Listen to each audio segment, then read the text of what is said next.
What's up guys and welcome. You are watching Fazi Fitness. So let's start this video with the physique update of Christian Zagarella, who I believe is the closest one to the reigning 212 Olympia champion in terms of the structure and the aesthetics, and was also greatly rewarded at the Olympia this year and also in the post-Olympia shows, because not only was he top 6 at the Olympia this year, but he was also able to secure his Olympia spot for next year by winning a show very early in the season, just a couple of weeks after the Olympia this year. Now I personally thought if there is anyone out there in the 212 who can rival Keone in the future, it has got to be Christian Zagarella or Nihat Paya. But that was until I saw his weight in his recent physique update. Because the thing is, the man is just 8 weeks post Olympia and he is still very lean, but he weighs over 220 pounds, which is kind of a bad news because him and his coach, they have to be extremely careful on how big Christian gets even during the off-season, because he just cannot afford to get too big. Otherwise the weight making process, that is gonna become a problem again, as it was for him in classic physique. Now he can certainly move up the ranks for sure, but considering his weight, I don't think he will ever be able to rival the muscularity of some of these other top guys like Angel Calderon, who are short in height but who are so densely packed with muscles on top of muscles everywhere. Now, if anything, we are looking at a future men's open bodybuilder, because that is where Zagarella can really grow and fulfill his real potential. Now, if that eventually happens, that will be a unique case, because he was originally competing in classic physique, then he moved over to the 212, and he got way better, and we might see a similar trend when he moves into the men's open class in the future. I will send some physique updates to my coach. Eyes only for my coach. I don't even keep physique updates for myself now. So this might be one of those preps again for Andrew Jack, where we will again get a very few progress pictures, as Andrew Jack just said in his recent YouTube video that he is just concerned with what his coach Chris Cito has to say about his look at the starting point of his Arnold Classic prep. So the list for this upcoming Arnold, that goes out tomorrow, and Samson Dauda and Andrew Jack, they are gonna be the biggest names in the men's open lineup next year at the Arnold Sports Festival. And although people are making it like a show that Samson Dauda is just gonna win hands down and very comprehensively, but I kind of disagree, because if we saw Andrew Jack anything close to how he looked at this year's Texas Pro, and if that is how he shows up at this upcoming Arnold, this is gonna be a fight, and I think it is gonna come down to the wire. And Andrew doesn't intend to make things easier for the reigning Miss Olympia. So when was the last time two 6 feet tall guys, over 300 pounds bodybuilders, who share almost the same characteristics in terms of having great lines, amazing aesthetics, they battled it out for the Arnold Classic title? And even if Andrew loses after being at his very best, this is gonna be the most important show for Andrew Jack, because this is gonna set the tone for the Olympia next year. So Andrew coming in off at the Olympia this year, that made people lose a bit of faith in him. But just don't forget that Andrew is 10 out of 10 in some poses, and nobody in the men's open class can rival him in those shots, even the reigning Miss Olympia. Tonio Burton posts a warning shot for this upcoming season, as he intends to make a return to the stage with a bigger physique and with an overall bigger package.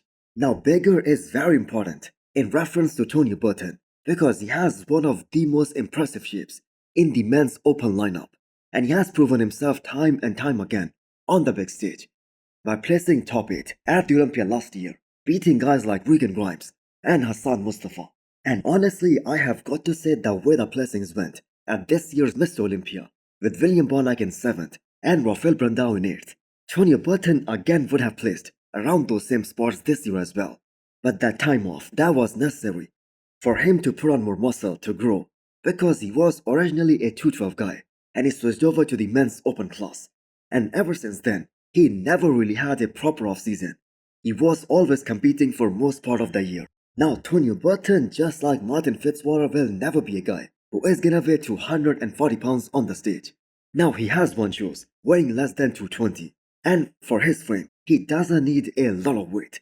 So one advantage that Tonio has is that he doesn't need to close a lot of gap, especially from the back, as he has one of the most complete upper backs in the men's open class, and he has amazing legs as well. Now he does need more hamstrings, which he has been working on. So his off-season, that was going ideal until he got into that accident and he lost some weight, but it seems like he has recovered pretty damn fast. So expect to see Tonio Burton in shows like Chicago Pro and Texas Pro next year. Chris Cormier has full faith in Rubiel Mosquera. Dad, do not lose hope in this young man because he is gonna be back with a bang at this upcoming New York Pro next year. Now there is a certain percentage of people even on my channel who get really angry whenever I talk about Rubiel, and they have the right to be, because had he pulled out of 1 or 2 shows in the year, that would have been understandable. But 5 shows in one calendar year, that obviously triggered a lot of the fans who were expecting to see him on the stage after Dubai Pro this year. But still, I have got to say one cannot ignore the fact that he looked really amazing at his pro debut last year in Prague, where he was able to beat a guy like Nathan Diesha. So the potential is there. That potential is huge, especially if he gets his mind in the right place. Now, as the head judge Steve Weinberger said, that he doesn't need any more size, any more muscle. He just needs to compete more, so that the more he dives down, he will get that muscle maturity, possibly more detail in the hamstrings and the glutes, and more lines in his quads from the front. Now, if he in fact does this upcoming New York Pro, he will definitely be one of the biggest attractions and one of the most hyped up guys in that build-up. Now, with Rubiel's genetics, he will always have the biggest legs on the stage, but he will never have super separated legs. But the man is just so huge and so freaky that there is just gonna be no one out there who can challenge him in that regard. And if he gets shredded, if he gets truly peeled, I think he's gonna get rewarded. Now, for some reason, his side shots did not look as impressive at Dubai Pro this year compared to Prague, and that is where Rubiel's strength lies, and he has to win those shots. Who is the biggest uncrowned Miss Olympia in all of the bodybuilding history? Now, there are a few contenders in this list who became so close to winning the title, but they just could not. Sean Ray, the 2 times runner-up in 94 and 96. Kevin Levrone, 4 times runner-up. Flex Wheeler, 3 times Olympia runner-up. And Victor Martinez, the 2007 second-place finisher. Kai Green maybe also falls in that same category. Now, I guess if we have to pick one out of all of these guys who 100% deserve to win the Olympia, but he got screwed over big time, that has got to be Victor Martinez. So this question was asked to the living legend, Phil Heath. And I think all of us agree that Flex Wheeler had the best and the most gifted physiques out of all of these above mentioned guys who could not win the Olympia title. Probably has to be Flex Wheeler, in my opinion. I mean, you got Flex for sure. To be fair, I mean, you could say even a Kai Green, you know, he's definitely not overrated. He definitely presents a different type of package, but Flex was like right there, though. I mean, he came out the gate, you know, winning shows and, you know, actually presented such a great package that he got second at his first freaking Mr. Olympia. Can you believe that? Like straight out the gate, like just knocking it down.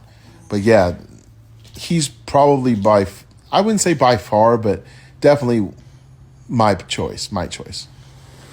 So before Phil Heath, Flex Wheeler was the original 3D looking man, and a few of his stage appearances, for example the Arnold 1993, that is considered the greatest physique to ever step on any bodybuilding stage ever. Now, too bad many of these guys, including Flex Wheeler, they were constantly beating Ronnie Coleman, the greatest of all time, until 1998, when it truly mattered. So Ronnie truly shocked everyone that year, including Flex Wheeler, because never in their wildest dreams did they ever imagine that Ronnie's gonna come out of nowhere and beat everyone, including Flex Wheeler. But that is part of the history now. And do let me know what is your opinion. Who in your eyes is one of the most deserving uncrowned Miss Olympia? And also hit the thumbs up button if you liked the video. And smash the subscribe button if you wanna come back for more. Thanks for watching.